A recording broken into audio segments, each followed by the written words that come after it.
Kilmarnock hosted Rangers on the dreaded plastic pitch. Maybe under Stuart Kettlewell, they aren't the same formidable, stubborn, tough team.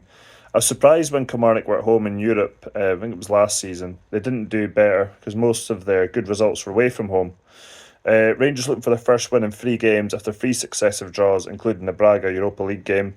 There was 2 changes by Rangers, Diomande in for Danilo, Aarons in for Tavernier. The unconvincing duo of Fernandes and Giga continue. Personally, I would have had Inciala in the team. If Tavernier hadn't been ill, I would have had him at centre-back and Aarons at right-back.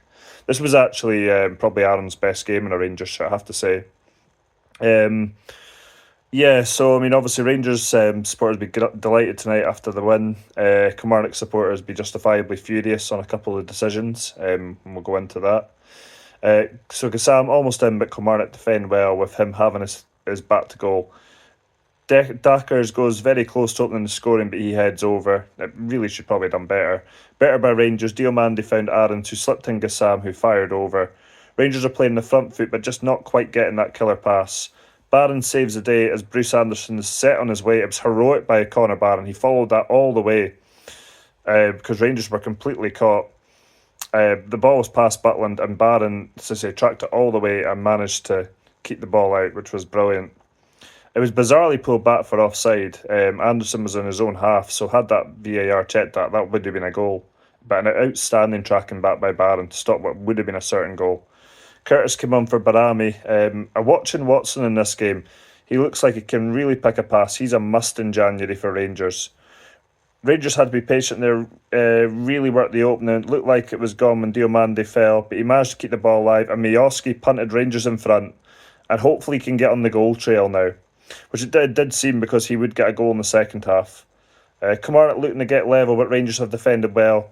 Bruce Anderson fires wide from outside the box. Diomande gets the effort from range after a good play by Gassam, but couldn't get a shot. After Gassam couldn't get a shot away, In the second half, a real let-off for Rangers. Diomande had a handful of Watson's shirt. It does start outside the box, but continued into the box. And Rangers were very fortunate a penalty wasn't given.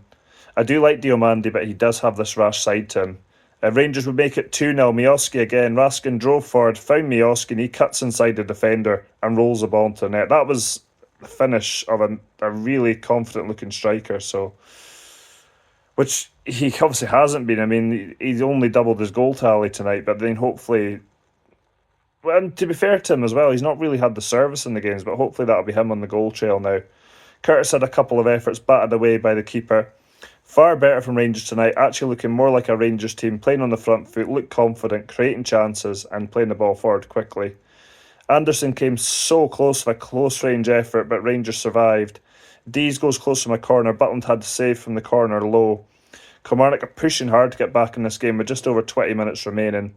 A triple substitution by Rangers, Danilo on for Diomande, Moore and Tavernier come on, Danilo on for Diomande was there earlier. Triple substitution by Rangers. Moore, Tavernier and Chimiti coming on for Gassam, Mijoski and Curtis getting taken off after coming on. He wouldn't have felt great about that. As for Chimiti, 8 million buys you 1 goal. Butland slides out as Anderson is through on goal. At first it looked like Butland got the ball, but when you see the replay, doesn't look like he did. And that was a clear goal scored opportunity. So Butland was very, very lucky. Because he doesn't get the ball. It's more Anderson hits it off him, but he does take Anderson out. Mikey Moore back in the Rangers team and scores goal number 3. Excellent play. Spins Mayo, drives into the box and side foots the ball into the bottom right hand corner. And Rangers thought they had a brilliant fourth. It was started by Fernandes, who drove forward from the defence, found Danilo, who cut inside, played a brilliant disguised pass to Moore, who delicately chipped in goal number 4. Terrible goalkeeping by the Kilmarnock keeper, has to be said. It was ruled out, unfortunately. And Jules got a late effort on goal that Butland had to push behind, a low effort.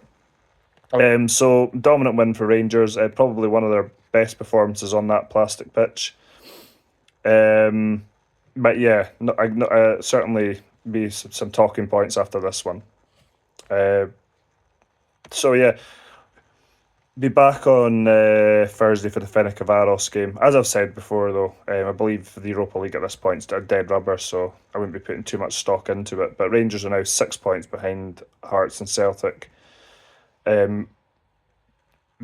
played the same amount of games as Hearts now, I think. Is that right? Yeah, but Celtic will now have a game in hand, so that's the game tomorrow at Celtic Park. Celtic host Hearts. Yeah, so that's it.